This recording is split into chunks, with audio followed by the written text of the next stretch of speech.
and welcome to the fourth edition of this year's webinar series, Digital Materialities. We're very happy to welcome Dr. Freya Gowrley from the University of Bristol today, who is going to be talking about a work on collage. So I'll start with just some quick housekeeping words. Obviously, we're all used to it by now, but please make sure that your mic is switched off when Freya gives her paper, not to have any background noises that could be disruptive. And but you're welcome to keep your cameras on if you want. When it comes to Q&A, you're obviously welcome to both put your cameras on and your mics on to ask your questions yourself. But please maybe do raise your hand or let us know so that we can organize questions in an orderly fashion. I'll just say a few words to introduce Freya, and then we'll start. So Freya Gowrley is a lecturer in history of art and the liberal arts at the University of Bristol, as I said. Her research explores 18th and 19th century visual and material culture with a focus on the home, the collaged object, which we'll hear about today, and the body. Her book, Domestic Space in Britain, 1750-1840, Materialities, Sociability and Emotion, has just come out, published by Bloomsbury. She has published work relating to her work on collage in Journal 18 and 18th century fiction, and in the big exhibition catalogue for the Scottish National Gallery on Modern Arts exhibition, which was called Cut and Paste, 400 Years of Collage. She also co-convenes the Collage Research Network, and she co-hosts the Traveling Sisterhood of Art Historians podcast with Dr. Madeleine Pelling, Dr. Caroline I should have practiced those names, McCaffrey Howarth, and Dr. Serena Dyer. I know this one. So the book that she's just published, which is not directly on collage, but maybe she mentioned we talk about collage in it. As it happens, Freya has been generous enough to share a discount code with people interested in buying the book at a 30% discount. So I don't know whether everybody can see the chat. She put the Freya put the thing in the chat. I've just put it back in again. There you go. So I know I'll be clicking on that to purchase my copy. Thank you, Freya. The floor is yours. Thank you so much, Ariane. I'm just going to share my screen, so bear with me. Okay, is that working okay? Perfect. Brilliant. Okay, I'm just going to collapse you all so I can't see you while I'm talking. Okay, brilliant. So I guess I will start my paper in the usual way by thanking Ariane and Geraldine for the kind invitation to speak as part of the series. And it was doubly welcome because I found the framing of the series, as Ariane described it to me, a bit as being about the kind of interrelationship between visual and material culture, very well aligned with the kind of work that I try and do in my research, and particularly within this project, which is roughly called Composite Cultural Production, Collage Before Modernism, although as you can see from my title here, I tend to sort of play around with the order in which that comes. So this paper that I'll present today draws on work conducted as part of that project, which really aims to write a new history of collage by focusing on its manifestations in Britain, North America, and across the British Empire from the beginning of the 18th century until its so-called invention by the artists Pablo, Picasso and George Braque in 1912. And as such, it tries to complicate existing histories of collage, such as that proposed in Christine Pogge's In Defiance of Painting, Cubism, Futurism, and the Invention of Collage from 1992, which, as is typical of scholarship in this area, tends to figure collage in terms of modernist, masculinist innovation, and materially in terms of papier collé, or paper glued on paper. And contrastingly, the project that I'm doing currently adopts a broad and encompassing definition of collage, considering various kinds of composite cultural production made throughout the 18th and 19th centuries. And in so doing, it examines everything from textiles to manuscript volumes and published texts, to furniture, decorative craft practices, and paintings. And in so doing, it tries to think in new ways about the desire to collate and combine images and objects during this period. And it really takes this broad variety of forms that were kind of proliferating at this time as demonstrative of the vital importance and ubiquity of collage at this time. And so it argues that collage permeated the very fabric of 18th and 19th century life, and explores how its production and consumption functioned to express the emotions and identities of those who made, owned, and viewed it. But at the same time, the project also seeks to ask broader questions about the nature of art itself, using some of the ways in which collage has been defined, discussed, and often dismissed, to question some of art history's central concerns and guiding principles. And specifically in the context of today's paper, in relation to sort of the ways in which we define collage as a kind of category, in which often there's a quite rigid conceptualization of what collage is and what it's not. So that's what we'll sort of try and think about a little today. And collage's 20th century or pre-20th century antecedents are sort of woefully under-examined.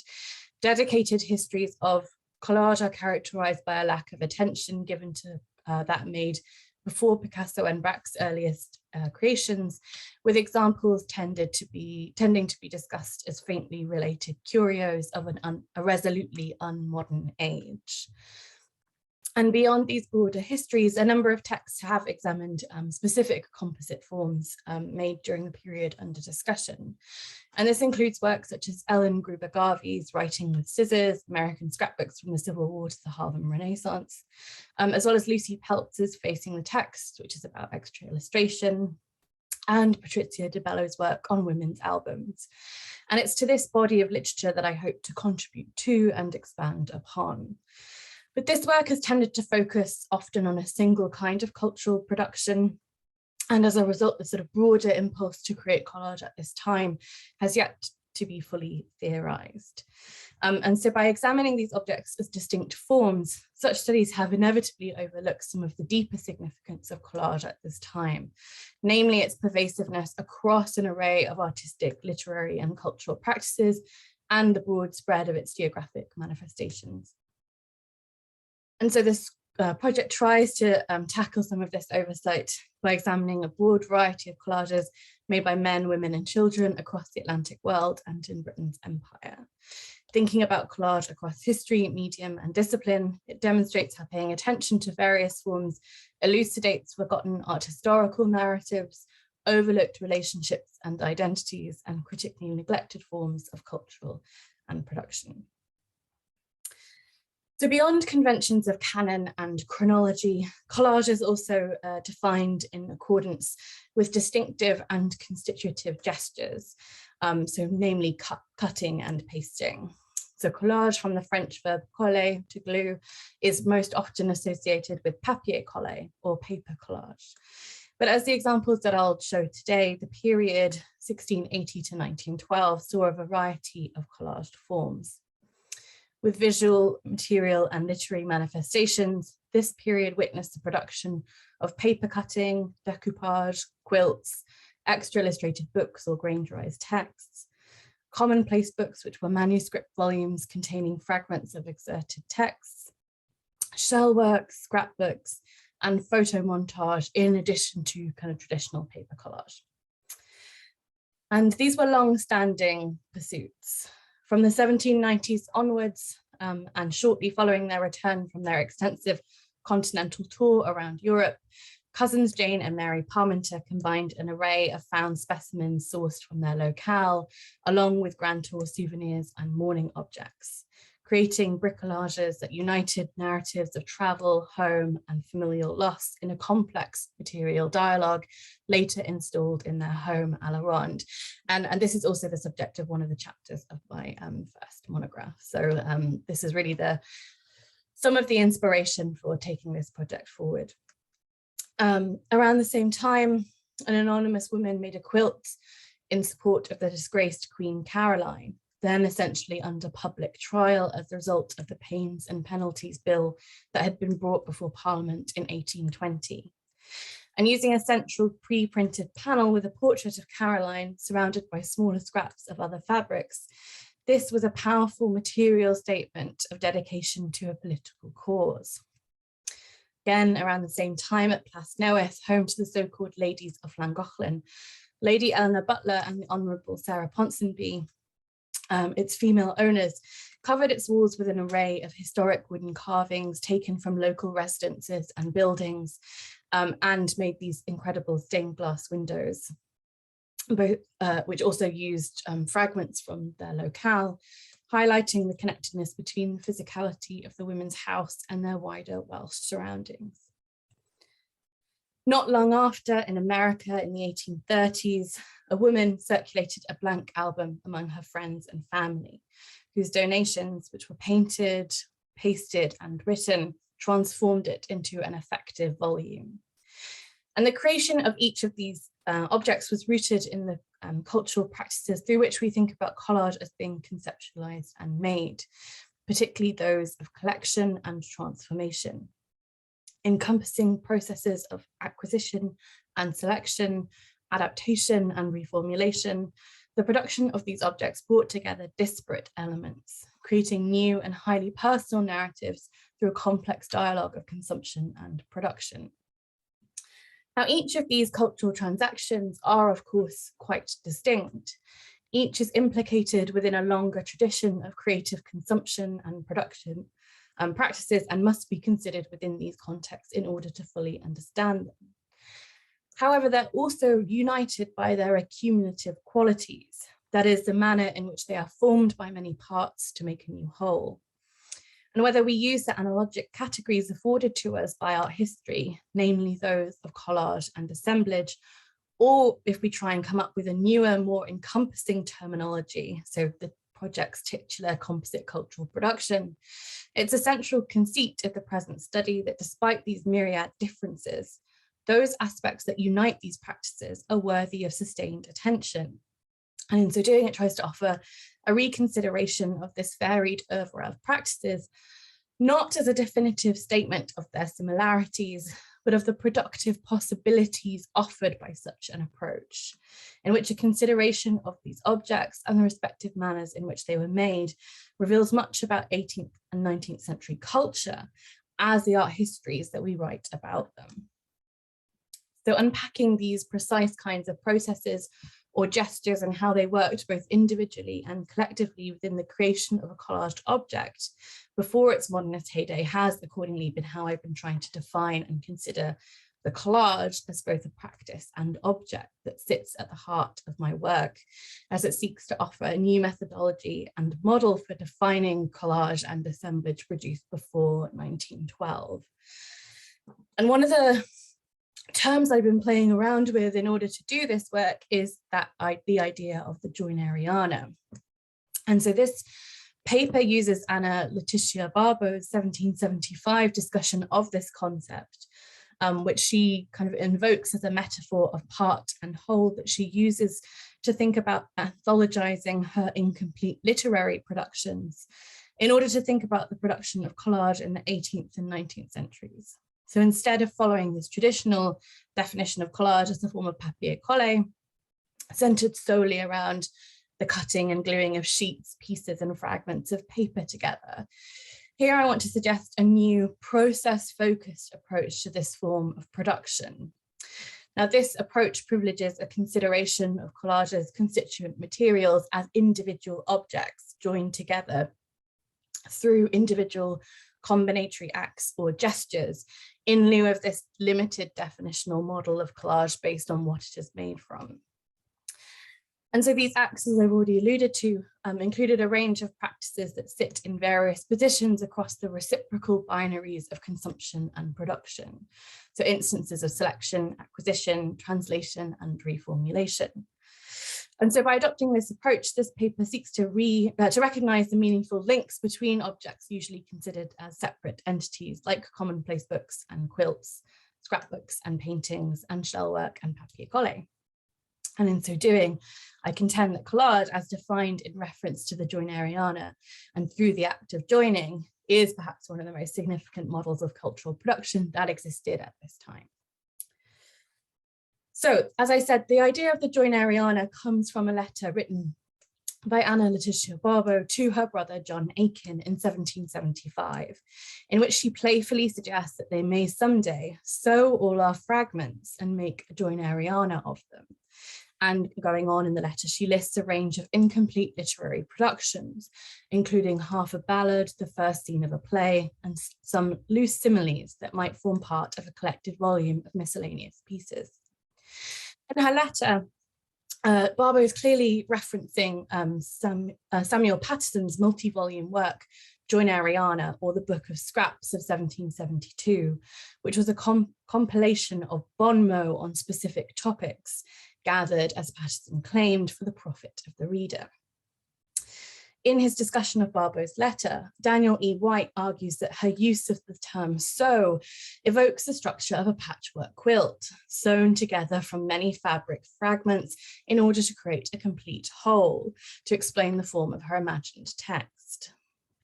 And here what I want to do is to place renewed attention to the act of joining that Barbo's sewing also denotes. So here, Barbo's phrasing brings to mind not only the complex metaphorical connections between the miscellaneous literary pieces that she cites, but the complex physical relations that characterized a range of 18th century literary, visual, and material objects that join small fragments together into creating new, larger forms, a dialogue of part and whole. And this fragmentary culture encompassed a range of objects made from small things, with scraps, clippings, patches, and pieces all presented together within larger material assemblages at this time. Quilts, specimen tables, mosaics, shellwork, and pieces all presented together, were all generated from many parts that were joined through various material and intellectual acts to make a new complete form. In literary and bibliographic culture, commonplace books, herbaria, albums, miscellanies, and anthologies all made use of a number of constituent elements, linked to their joining together and proximate display in the codices in which they were contained. Previous studies of the 18th century fragment have tended to focus on several interrelated areas of inquiry, investigating topics such as literary fragments, ruins, and artifacts. This paper, by contrast, will consider the fragment to its relationship with the new wholes in which it was placed during this time, focusing particularly on how the process of joining allowed small fragments together to materialize emotional connection. And I'll examine a couple of these objects, but primarily I'll focus on those made by women and those made by women of the labouring classes specifically, whose assemblage have so often been removed from the history of collage. And in so doing, what I hope to show is that by thinking about how these tiny objects constituted these assemblages, whether they were individual shells, bits of ribbon, scraps of paper, fragments of glass, or cuttings from plants, were given meaning through their subsumption within and relationship with a larger whole. So I'll begin by focusing on a more kind of image-focused example that reinforces the importance of this approach for deconstructing some art historical hierarchies and the significance of thinking about joining as one of many coactive complementary gestures. So at the end of 2020, The Guardian newspaper published an article titled "Unknown Constables Found Hidden for 200 Years in Family Scrapbook." So the volume in question was this, the Mason Family Album, a scrapbook cum album made between 1794 and 1862. It was compiled as its name suggests, by successive generations of the Mason family, who were all related to John Constable by marriage.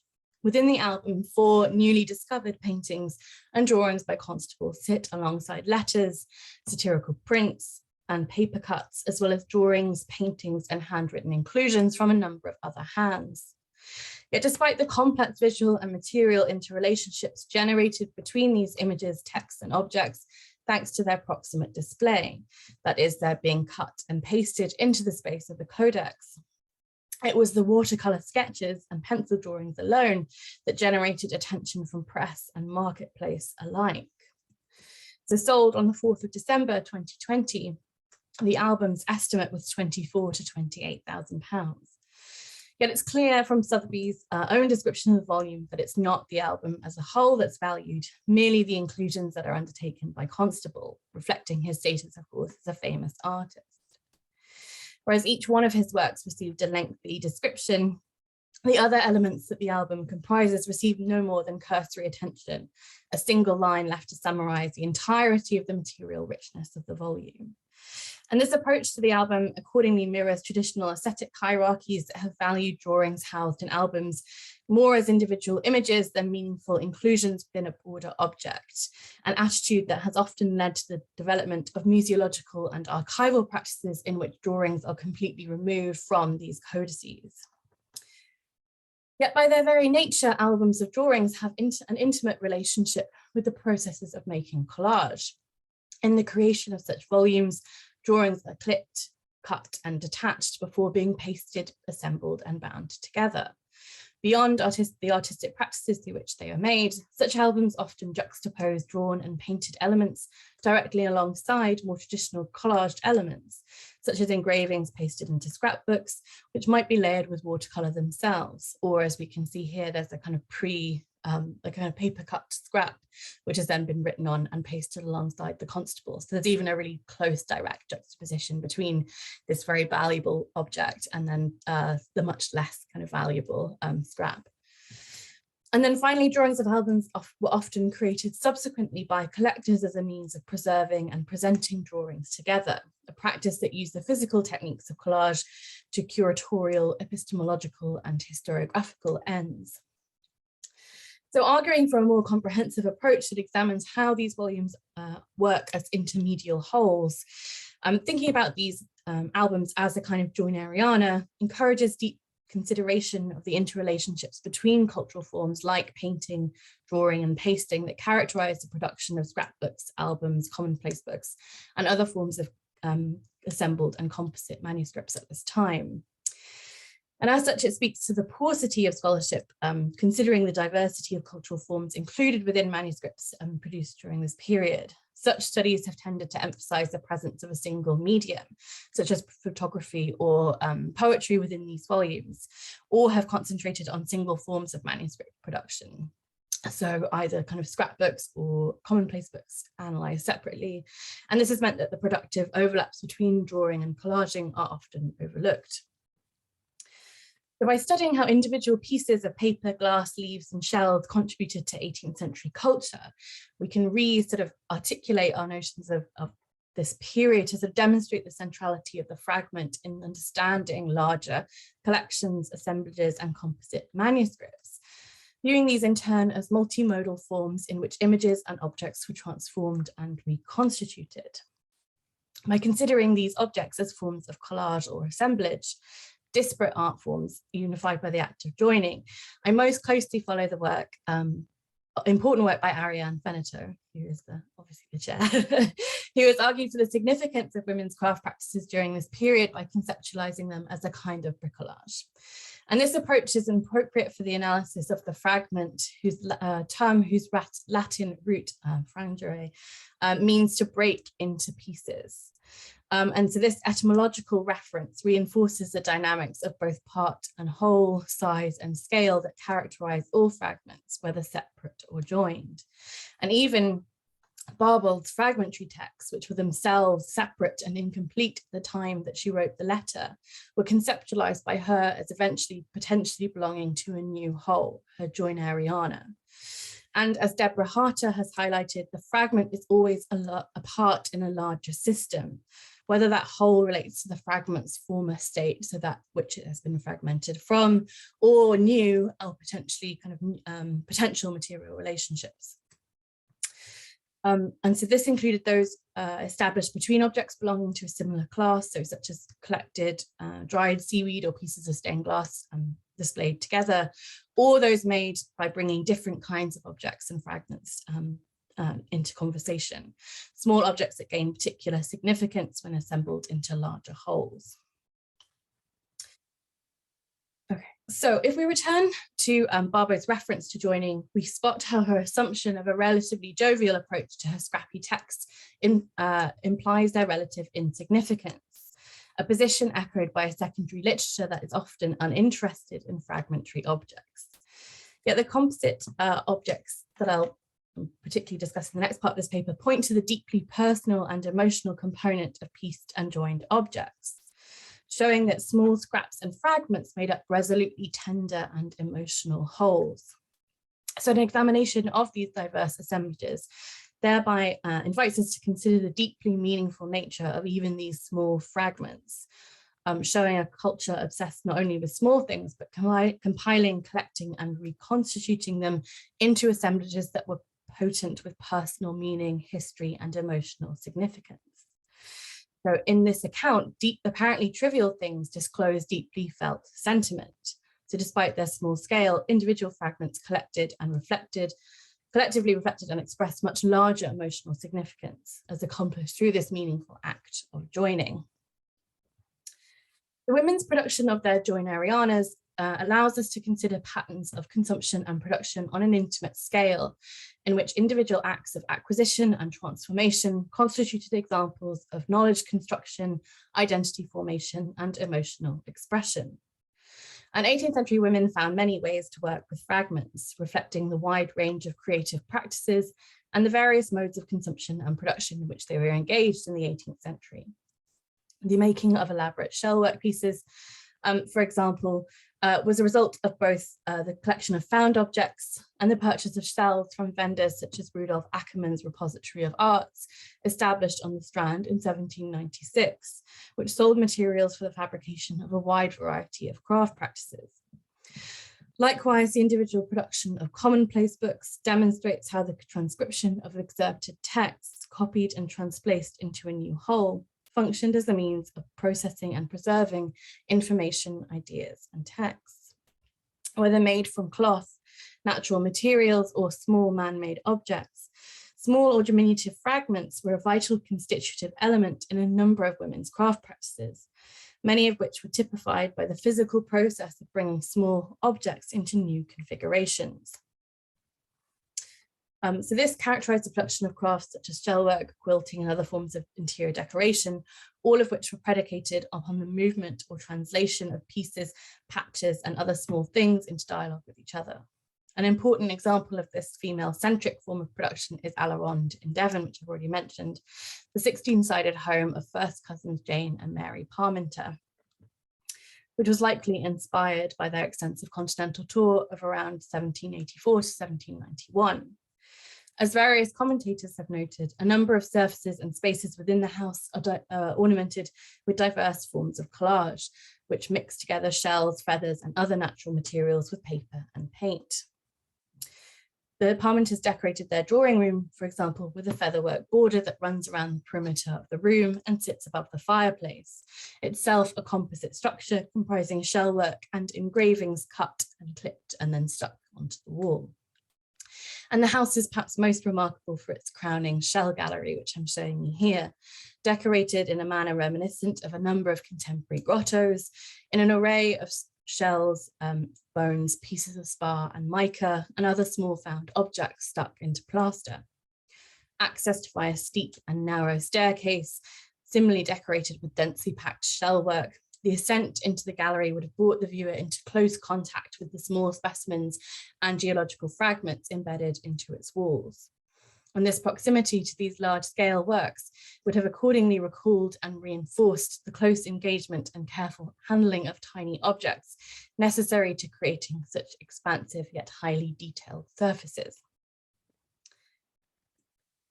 And while many of these objects discussed within this project were made, produced and purchased by women at the upper echelons of British society, the example that I want to spend the rest of the time talking about today shows how non-elite women likewise gathered small fragments together in larger joinarianas.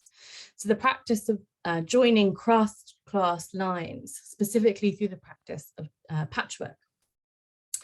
Unlike the stained glass and that I've already shown you, and also the kind of craft work that's happening at Allarond, patchwork was both beautiful and useful in its forms, making it much more likely to be made by women of the labouring classes. And such constructions affirm women's consumer skills and deep knowledge and understanding of forms of material production, skills and learning that Serena Dyer and Chloe Wigson Smith have described as material literacy. Both elite and non-elite women displayed their comprehensive understanding of textiles through the savvy use of fabric remnants and scraps to construct patchwork for a number of functions, including dress, quilts, and pockets. According to Maxine Berg's study of consumer inventories of women of the industrial classes, clothing and other linens had simultaneously practical and symbolic functions, and so were, in her words, expressive goods, conveying identity, personality, and fashion. Quilt tops exemplified these dually functional and decorative concerns. In patchwork or pieced quilts, decorative top layers were formed from small pieces of patches of fabric, pieced together in geometric patterns. So this example is from the Victoria and Albert Museum, and it was made in Cornwall in the 1740s, and it features a top layer entirely comprised of fabric ribbons in a remarkable range of colours and patterns, likely sourced as unused yardage from clothes makers and haberdashers. So attention to 18th century patchwork also reveals how, through the process of joining, smaller objects with distinct resonances and meanings could be incorporated into new wholes, where they became comfortable, decorative, and crucially sentimental objects to be reused in a domestic context. So the records of the Old Bailey document numerous instances of patchwork being stolen, examples which stress the importance of patchwork to the families to which it belonged. So these accounts show how knowledge of a specific patchwork design could be used as proof of that a stolen quilt was under a person's ownership, as in the case of James Hamerton, whose quilt was stolen by Samuel Wallace in 1783. When asked by the court, "What do you know them by?" Hamerton replied, "My wife made this out of a bit of patchwork." So this kind of intimate knowledge of labouring class women's work is also affirmed by the case of Mary Smith, who was ultimately found not guilty of stealing some patchwork in 1712. Although Anne Cross, the woman Smith was supposed to have stolen the patchwork from, claimed it as her own work, several of Smith's friends gave evidence that they knew the patchwork produced and helped her to make it, and others who gave her some of the pieces, highlighting the role of such textile practices within Smith's social and crucially creative relationships. So an important collection of poorer women's textile fragments is held by the London Foundling Hospital, whose collection features tokens made from tiny scraps of ribbons, embroidery, and textiles used for clothing, alongside other kinds of non-textile tokens, of course. Like many of the other objects which sort of comprise this sort of model of Joinariana that I'm sketching, the dynamics of part and whole and their attendant registers of small and large work on several levels within these objects, with small parts of textile cut and fragmented from larger pieces of cloth before being donated alongside babies whose mothers could no longer care for them. The separation of these tiny fabric scraps facilitated their use as forms of potential or eventual identification. As John Stiles has written about this collection of objects, each fragment is thereby suggestive of, quote, the life of a single infant child and that of its absent parent, while also evoking a potential future in which the mothers could return for their children, using another piece of the same fabric in order to prove their relationship with the child in question.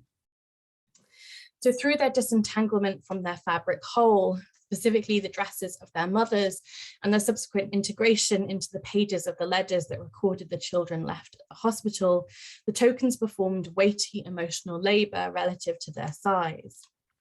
At the same time, the fragments also recall an immaterial joining and separation that is also vital to understanding these objects, namely the enduring emotional bond that connected child to mother. As reference to the entities from which they were cut, like plant specimens as they existed within herbarium production at this time, the textile tokens symbolize a physical separation of family members through the material distance between these objects. At the same time, the potential future reunion of two parts of a fragment made whole again could conceptually and literally signify the joining together of child and mother once more. Though reflecting lives lost to history and objects long judged unworthy of sustained critical attention, a focus on the fragmentary and highly quotidian textiles that these individuals owned allows us to recenter lived experiences for which there are no textual records, revealing lives of poorer men and women, their economic ingenuity and entrepreneurship, and in these cases, the splintering of their familial bonds. So when printed fabric was not available to make these tokens, plain swatches were also embroidered upon, adding another haptic layer of attachment and meaning through the addition of tiny details that created embellished surfaces. One telling example is a small fragment of a patchwork needle case embroidered with half a red heart, which you can see here on the blue. Cut in half, it was eventually used to reunite mother and child, which was a rare outcome for a foundling child. The act of joining was crucial to both the production and various uses of the needle case, made from fabric pieces joined together through the act of sewing, as reminiscent of Barbara's phrasing.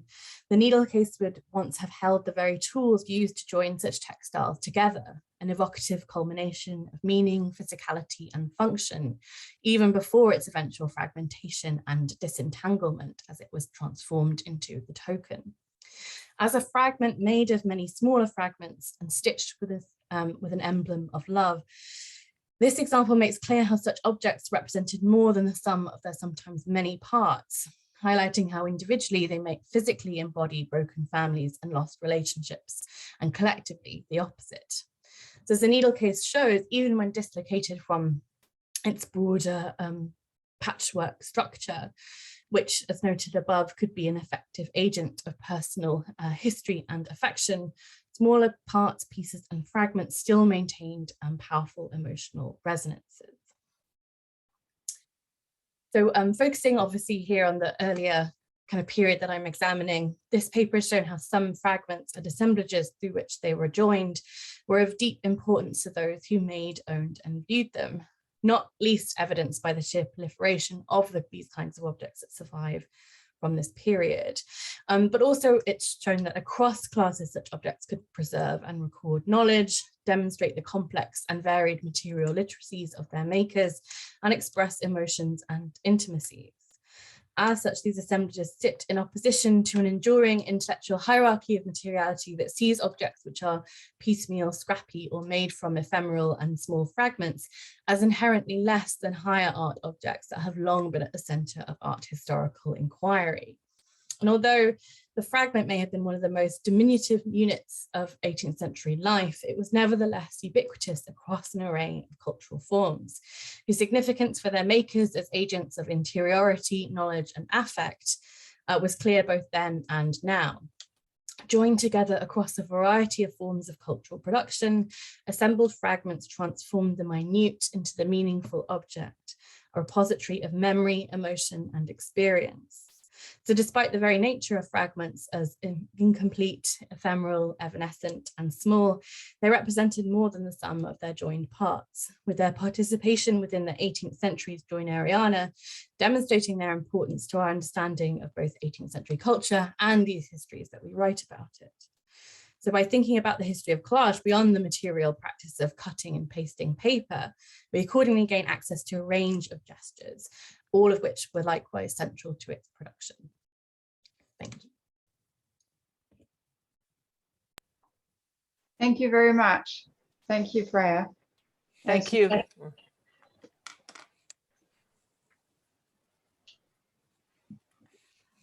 So you're welcome to put your cameras on if you want and ask your questions. I can maybe start while people are getting their ideas together.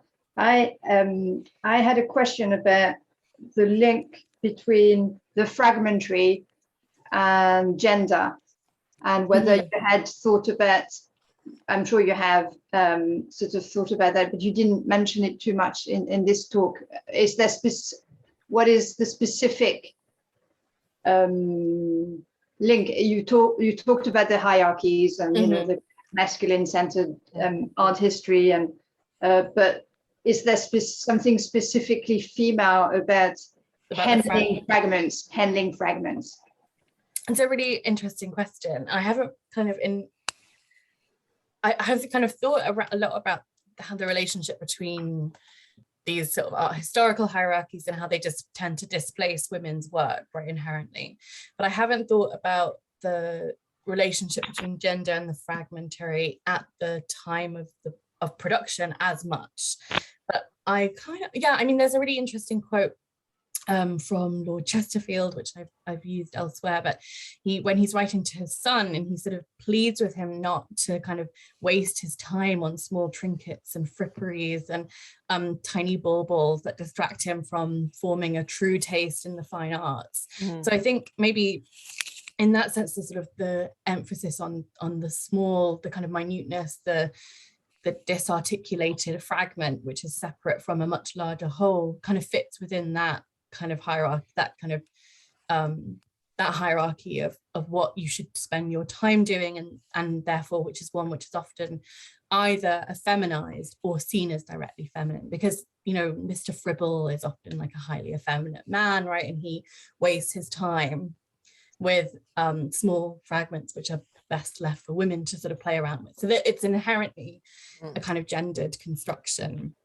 and I think it directly relates to the notions of kind of minute things being distracted, those kind of typical kind of luxury debate kind of constructions of women wasting time with trinkets, right? And I think the fragment might kind of fit within that.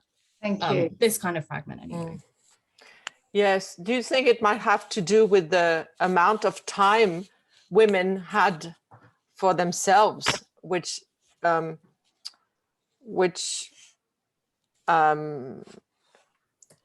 impacted the style of their production, simply? Yeah, I think it's, sorry. No, I think that's a really good point. Like, I think that it is about a sort of what is perceived as being an inordinate amount of time spent on these crafts. I think it's really difficult for us to sort of to have any true sense of how time consuming making something like the interior decoration of Allarond must have been. But if anyone has, I mean, Geraldine, I know you make quilts, so that's incredibly time consuming as a practice, even today.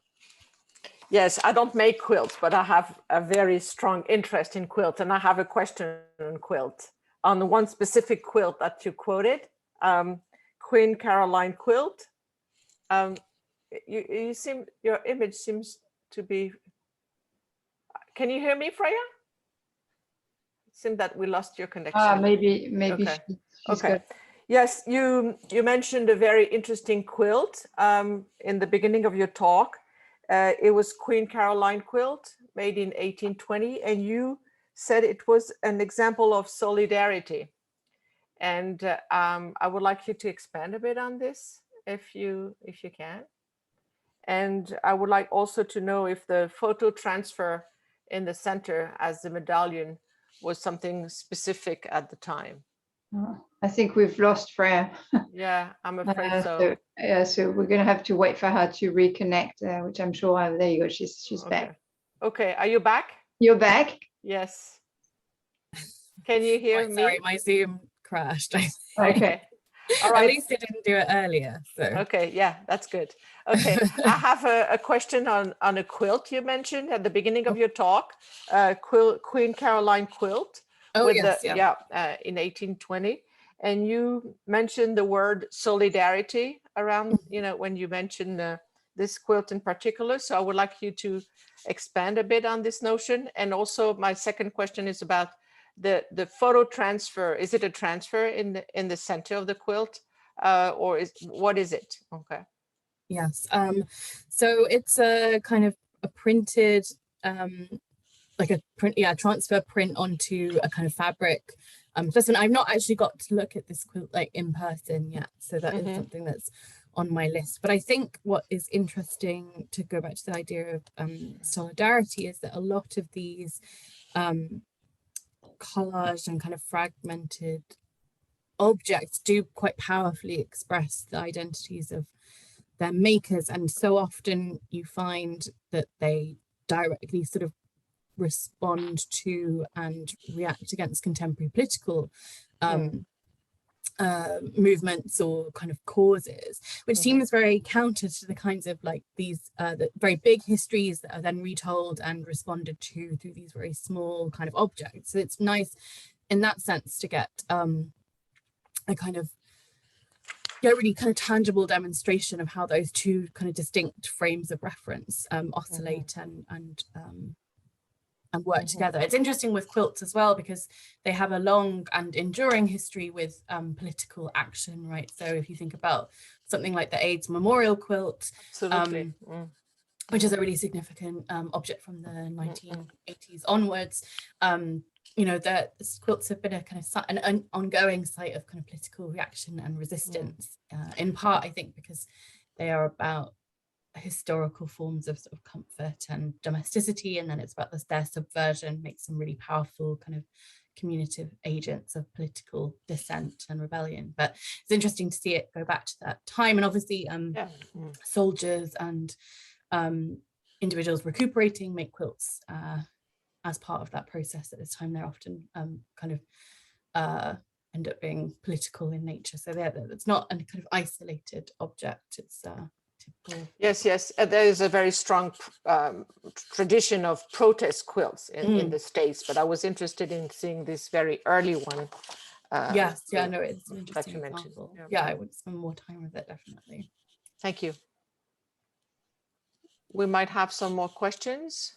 Let's see. Feel free to share your questions in the chat line if you want, or ask them directly to Freya. You have to unmute. Is it Della? Sorry. Yes, sorry, I couldn't change my name. It's Caroline. It's my department's okay. Sorry. Identification. My apologies. Thank you. It was a fascinating presentation, and I was really surprised to find that these women could go to shops and in order to buy material. I thought that the reason why they resorted to that or developed that medium was that it was cheap. So I was wondering whether at any point these objects that they created or made, either individually or collectively, became commodities themselves. Did they donate them for charity, or were they part of that I don't know, monetary exchange at some point? Yeah, that's a really good question. So you're right that at different kind of levels within the class structure, some of these objects are kind of produced because, as you said, you're quite right, because they're useful ways of sort of reusing fragments and then making kind of larger wholes from scraps of things that would otherwise have been thrown out, or kind of that kind of context of reuse and recycling that we're kind of encouraging of now today, as well as a response to the climate crisis. And so at different class levels, things would be more or less kind of subsumed within that function. But interestingly, one of the things that Priscilla Wakefield talks about in her conduct literature, which is written to kind of advise women of how they should behave and what they should be doing, one of the things she talks about is needlework quite extensively.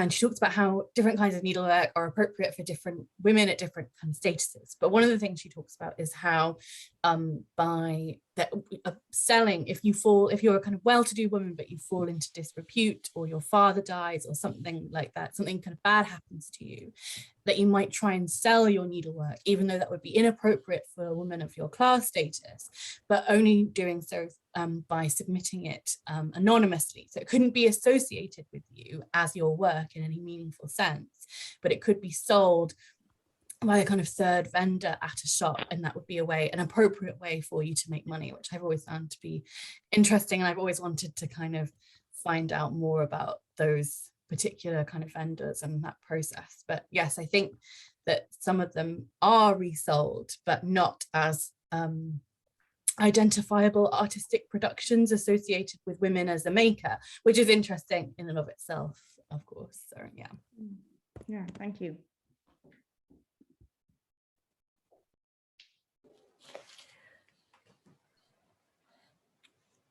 There was an interesting image about decoupage, Mm-hmm. but you didn't speak much about decoupage. Could you just say a few more words, please? Yes, so decoupage is kind of interesting, and I have encountered quite a lot of examples of it when I've been doing kind of research fellowships, but I've not spent as long on it in terms of really kind of doing the research. But it seems to me to be something that is later, a kind of a thing that becomes much more of a practice or process of interest later, particularly with the things like the invention of chromolithography and that kind of thing. That's really when we see decoupage kind of explode as a practice, is in response to this kind of material proliferation that is the result of mass production, essentially, and technological developments like chromolithography.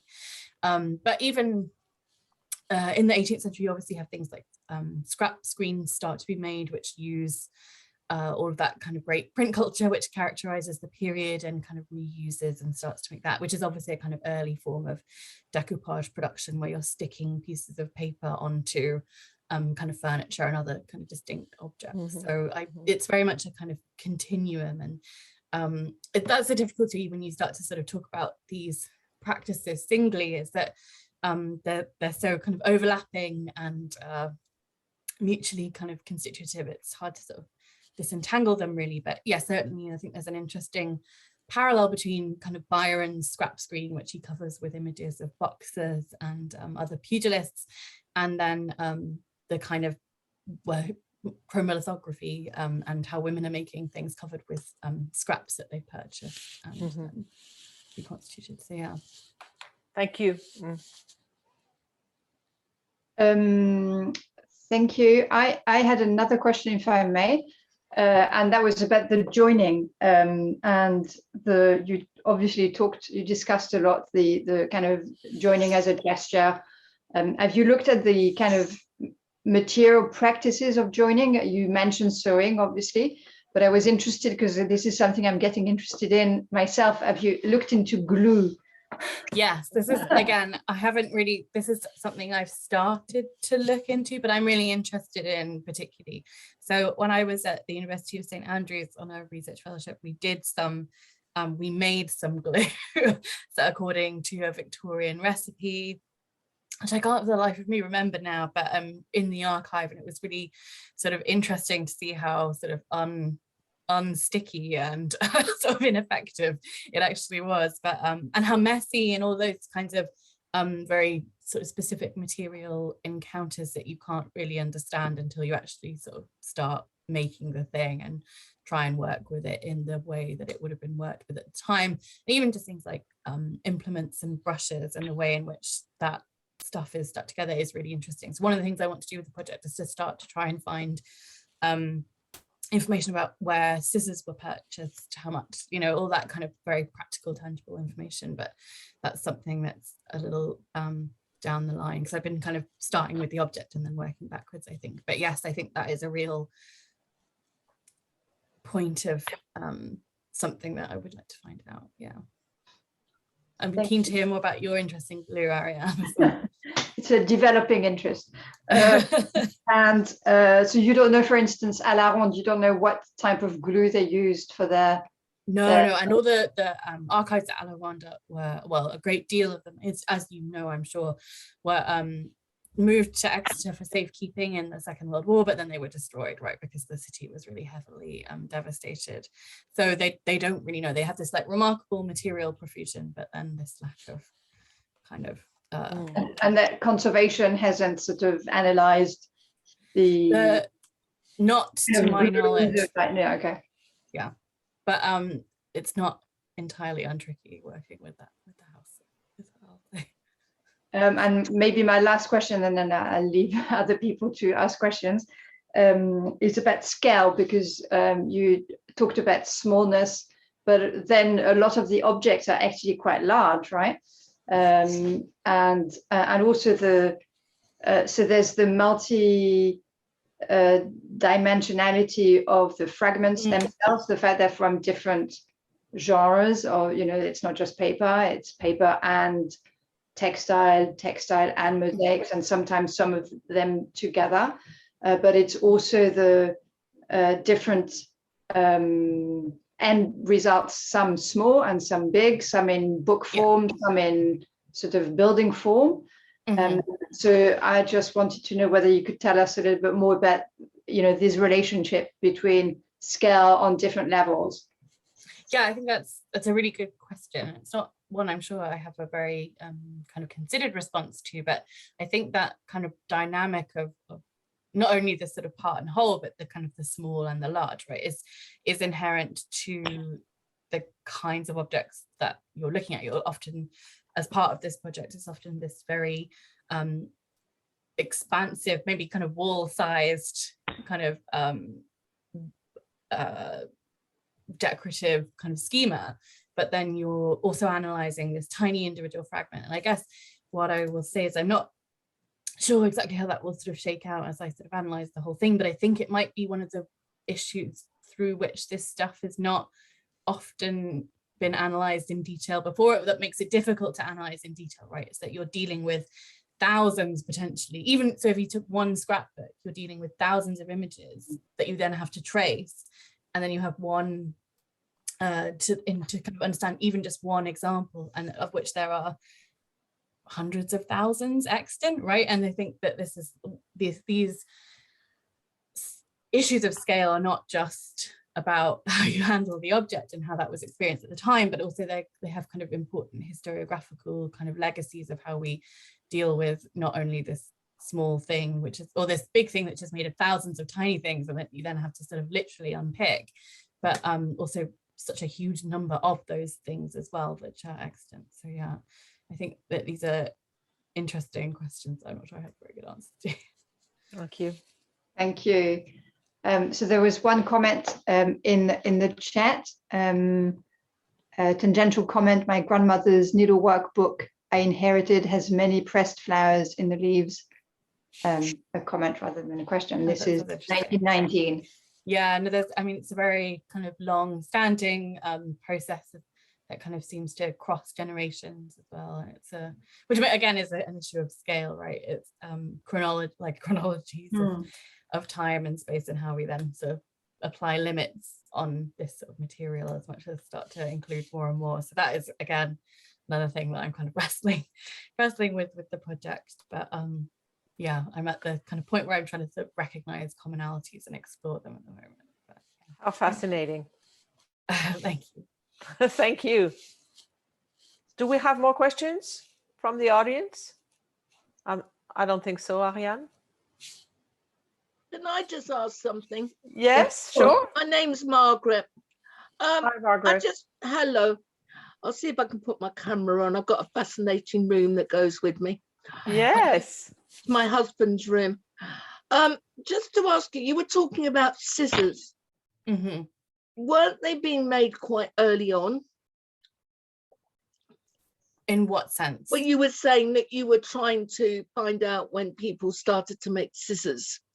So I mean, intricate where stuff. people, yes, I think scissors, I mean, I don't actually know the long history of scissors, but they're definitely in existence already. I guess what I'm interested in for this project specifically is finding out where women who are making scrapbooks are getting their scissors from. So the kinds of manufacturers. You got any idea how you'd find that out?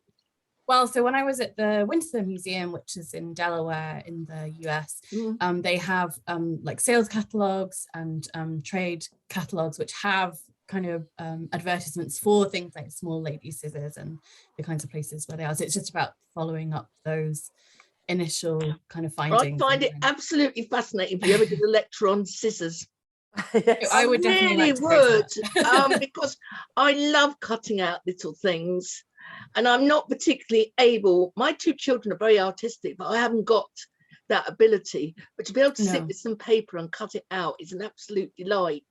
Yes, And it that's is where fun. collage is so wonderful, because, you know, it doesn't matter whether you've had any training or not, you can still get great fun out of it. So Yes, definitely. Yeah, it's very remember democratic. that. I'm just thinking if there was anything I could do to help you, but I don't think I'd be any wiser than you. That's why I asked. If you suddenly get a load of emails about scissors, my big nose has got into the subject. I don't know if I will. Well, that would be brilliant if anyone could give me Oh, it was just leads on absolutely scissors. lovely. It made me think about things I've never thought of before. Just assumed you so everybody much. had scissors forever. Thank you so much. Thank you, Margaret. Thank I'm you. keen for all scissors leads. So. Well, thank you again, Freya. Oh, thank you so much for having me. It was really great to have you.